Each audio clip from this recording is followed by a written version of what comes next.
Hello everyone, welcome back to learn with Mansi. All India bar की हमारी preparation में हम करेंटली डिस्कस कर रहे हैं प्रीवियस ईयर क्वेश्चंस।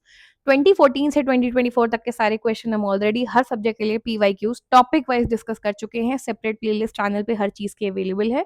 डिस्क्रिप्शन में लिंक्स हैं, आप जाके देख सकते हो। करेंटली हम बात कर रहे हैं मोटर व्हीकल्स एक्ट की, कौन से जो लास्ट पेपर हुआ था उसके लिए, जो AIB 20 नवंबर में हुआ था उसमें। ठीक है, this is little bit about me. नए हो तो सब्सक्राइब कर लेना, लेक्चर हेल्पफुल लगे तो लाइक और हाइप कर देना। टेलीग्राम ज्वाइन कर लेना, इसकी पीडीएफ, पुरानी पीवाई क्यूज की पीडीएफ, जो हमने थ्योरी पढ़ी है, वो डाउट हो, कुछ भी पूछना हो, you can connect with us there और you can also follow us on our Instagram. हर चीज का लिंक डिस्क्रिप्शन में दिया हुआ है। सिलेबस देखते हैं।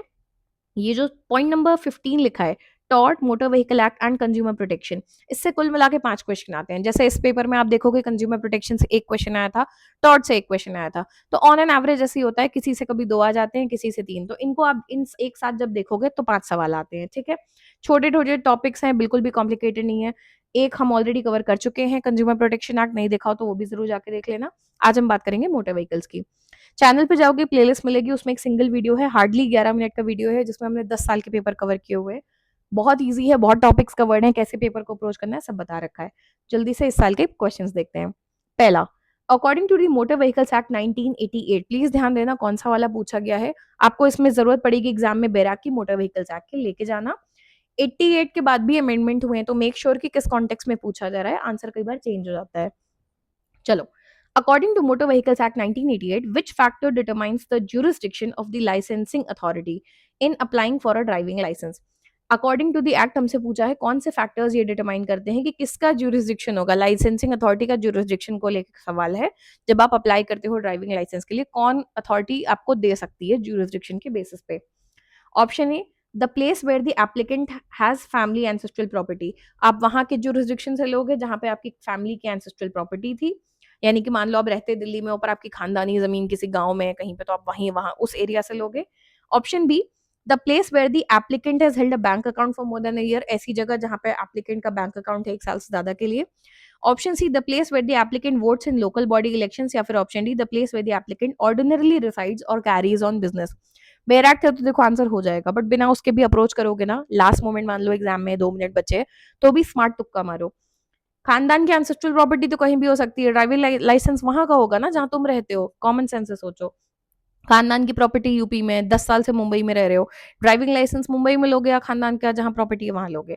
तो ये पॉइंट तो सुनने में ही गलत लग रहा है। बैंक अकाउंट तो तुम्हारा कहीं भी हो सकता है 1 साल के लिए, रहते कहीं और हो। ठीक है, वोट करते हो लोकल बॉडी इलेक्शंस में, ये भी कभी कभी साउंड करता है, लोग इन्हीं में सबसे ज्यादा कंफ्यूज होते हैं, बट सबसे कॉमन सेंस है जहां तुम रहते हो, जहां बिजनेस करते हो, वहां पे लोगे। तो correct answer is D. Section 9 में जाके देखोगे, grant of driving license, clearly ये बात लिखी भी हुई है। ठीक है, नेक्स्ट क्वेश्चन देखते हैं। According to the act, what is the fixed amount of compensation payable in the event of death caused by a motor vehicle accident under no fault liability? तो no fault liability हम detail में बाद में पढ़ेंगे जब इस बेरैक को discuss करेंगे। बट हमसे सिंपली पूछा है कि नो फॉल्ट लाइबिलिटी के केस में अगर किसी के व्हीकल से एक्सीडेंट होता है और किसी की डेथ हो जाती है, तो क्या है वो फिक्स अमाउंट ऑफ कॉम्पेंसेशन जो पेएबल है। 25,000, 50,000, 1 लाख या 75,000।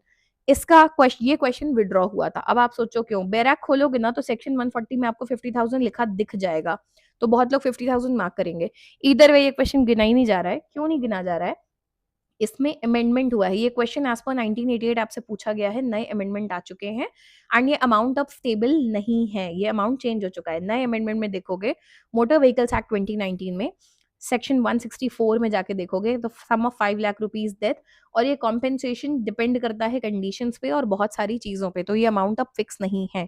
तो ऑब्वियसली जिसने बैराक खोला होगा 50,000 देख के मार्क कर दिया होगा, फर्क नहीं पड़ता, क्वेश्चन ही विड्रॉ हो गया क्योंकि ये क्वेश्चन गलत था। ठीक है, 3 क्वेश्चन, 2 क्वेश्चन ऐसे ही आते हैं इससे। छोटा सा टॉपिक है, बहुत छोटा सा बेरैक्ट है, बहुत ज्यादा टाइम देने की जरूरत नहीं है, बट बेसिक इंडेक्स देके जाना, छोड़ के मत जाना कि बड़े बड़े बेरैक्स कर लिया इसको छोड़ दिया। ये 2-3 क्वेश्चन मिलके आसानी से आपको पेपर पास करा देते हैं। ऑल्सो जब बड़े बड़े बेरैक्ट्स में ना कई बार क्वेश्चन जब बहुत ट्रिकी आ जाते हैं, बहुत ज्यादा कंसेप्चुअल आ जाते हैं, तो इनके जो डायरेक्ट क्वेश्चन होते हैं ना, वो आपको बहुत इजिली एक एक नंबर देते हुए चले जाते हैं। सो मिस बिल्कुल मत करना।